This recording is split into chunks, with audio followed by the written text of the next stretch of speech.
तो मैं हूँ एक गुजराती लड़का और लाया हूँ अपने एक अदर स्टेट से अपनी एक गर्लफ्रेंड को वाइफ बना के। ठीक है, हमारी फाइनली शादी हो चुकी है। तो देखते हैं कि पिछले 5 मंथ से वो मेरे साथ है, तो अभी तक वो कितना गुजराती सीखी है। ठीक है, तो जाते हैं, चलो सबसे पहले रूम में जाते हैं। अभी मैं गुजराती में ही उससे बात करूँगा। ठीक है, हे बेब्स, શું કરે છે? કપડા સંખેલવાનું क्या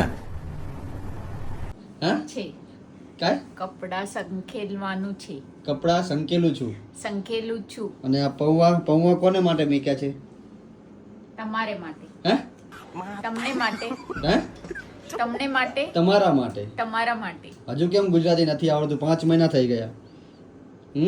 આન્સર દો. ધીમું ધીમું આવડે છું ધીમું ધીમું આવડે છું धीमे धीमे आवड़से. हाँ धीमे धीमे आवड़से तो देख सकते हो आप दोस्तों, 5 महीने हो गए, फिर भी अभी 50% गुजराती भी नहीं आया है। ठीक है, तो इस सीरीज को कंटिन्यू रखेंगे और इसको ऐसे ही धीरे धीरे करके ना गुजराती सिखाते रहेंगे। ठीक है, अगर मजा आया तो लाइक और सब्सक्राइब कर देना.